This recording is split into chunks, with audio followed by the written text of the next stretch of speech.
Hello, and welcome to this week's episode of Tuneful Teaching. Today we'll be discussing technology in the classroom. My name is Olivia Murray and I teach high school choir. My name is Allie Gill and I teach middle school band. My name is Emily Morris and I teach elementary music. My name is Clara Bigman and I teach middle school choir. Tune in for tips on how to integrate technology effectively in your classroom. So let's first discuss some important definitions we need to know as we move into our discussion over technology in the classroom. What is digital literacy? This is the ability to use information and communication technologies to find, evaluate, create, and communicate information, requiring both cognitive and technical skills. We want all of our students to have digital literacy skills.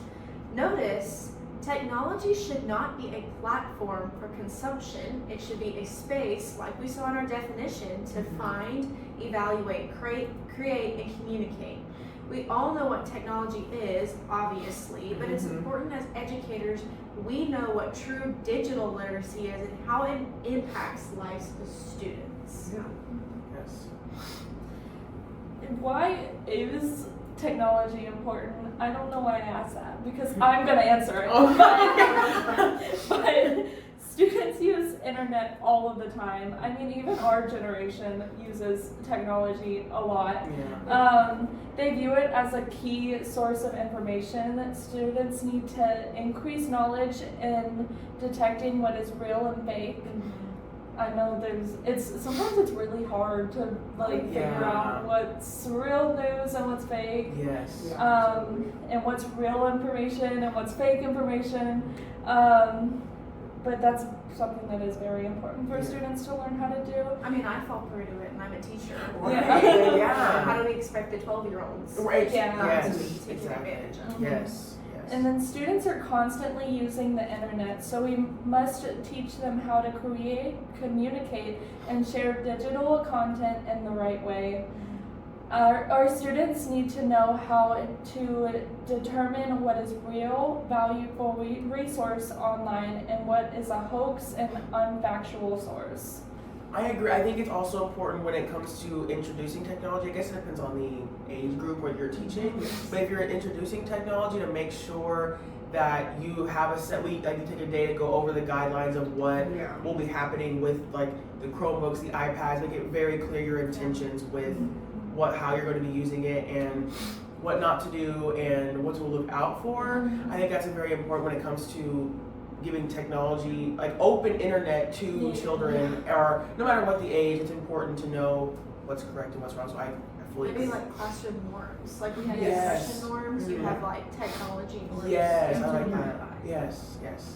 Now, of course, with technology, you're going to have many issues you need to keep in mind when using it in your classroom. And it's our job as teachers to know what those problems are and how to eliminate them. So you might be wondering, how can digital technology distract from classroom learning? Well, that's very easy because we've all seen it and done it many times. Yes. What? Never. Yeah, no, you're right. No, I don't have to tell people to get off their phone all the time or anything. No. But it can give students an easy way to distract themselves. Like if you have them take out their phones to do a Kahoot or whatever, some people are going to get on their phones and just go on Instagram or Snapchat or whatever. It can take up valuable class time to troubleshoot because if we're having Wi-Fi issues, that could take up a lot of time. And it can take away from other forms of learning. It can also take away funding for other areas, school-owned, not the student's problem. Like some students might not be able to afford getting a Chromebook or an iPad that the school can provide them.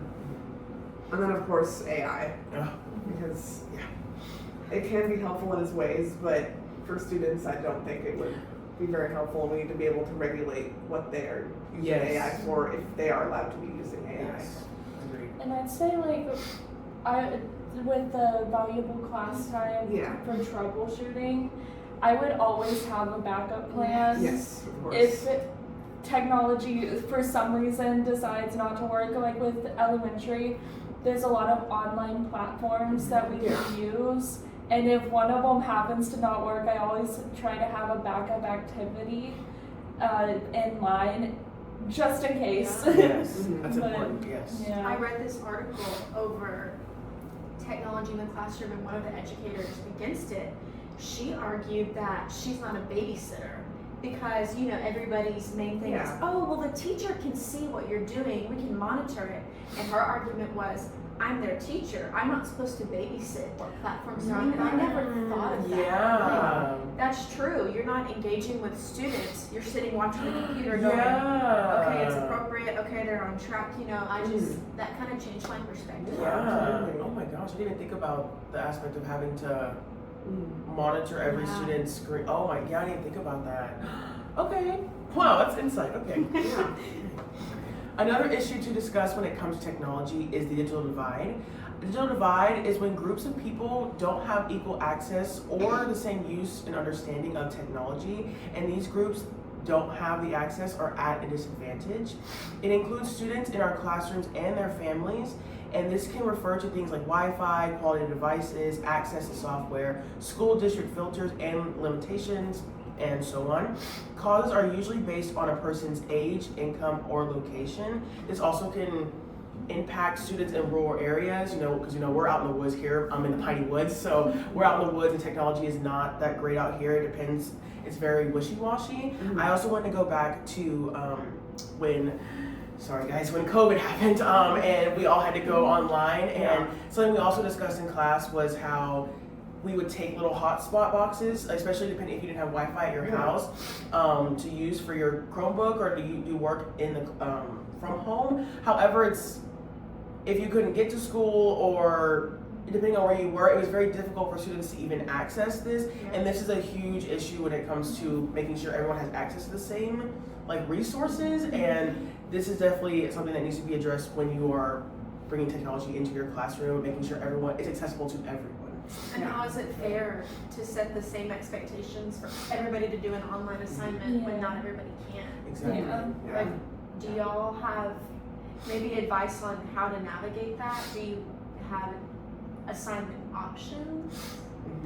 I personally know that if I were to do technology in my classroom, I will set a time aside for everyone to do it in class.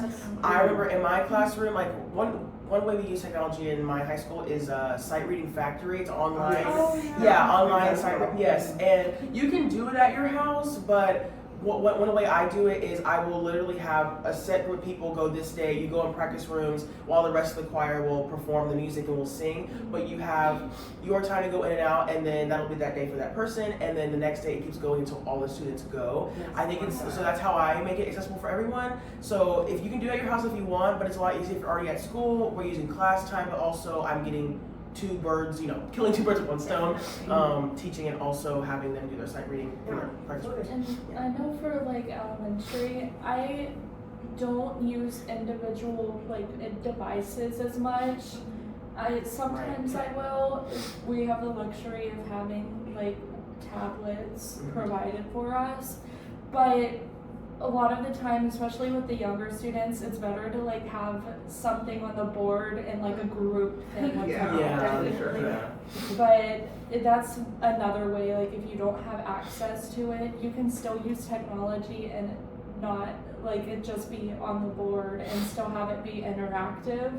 Yes. So that's definitely one way I would do that. Yeah. And I believe our job as educators is to close the gap. We need to close the gap on the digital divide. So we need to advocate and try to create resources for students that don't have them. We need to be advocates for our students, those that don't have Wi-Fi. We need to make it happen. Or, we've had Wi-Fi hotspots in the parking lot. Okay, transportation's a problem, so advocate to get transportation. We really need to step in that gap. For the students, they can't defend themselves, so we need to be the person to do that for them. And designing our classroom lessons, they should not ever, don't do it, they shouldn't be fully dependent and centered on technology. They just shouldn't. We can go into that a whole other time. That is not the most effective way for learning. No. I'll save that. Yes. But ultimately, we need to teach students to use technology as a tool to engage in learning, not as a method of consumption. So we have the ISTE standards. These are technology standards that our students should be meeting in our classroom. These include include global collaborator, empowered learner, digital citizen, knowledge constructor, innovative designer, computational thinker, creative communicator. Yes, a lot of words. And that's just to name a few. There's quite a few Yeah. more.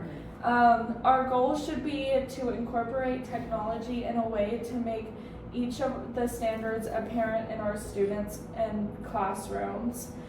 For example, we should desire for our students to be empowered learners and have ethical and honest digital citizenship when using technology in our classroom. These are standards to base your technology implementation on. Alright. In closing, technology has many pros and cons.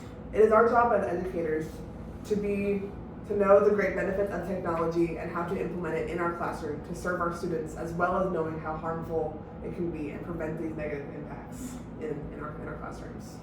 Overall, technology should be used occasionally and not the center of any lesson, as we talked about. Yeah. And let's teach our students how to be collaborative creators and not be callous consumers.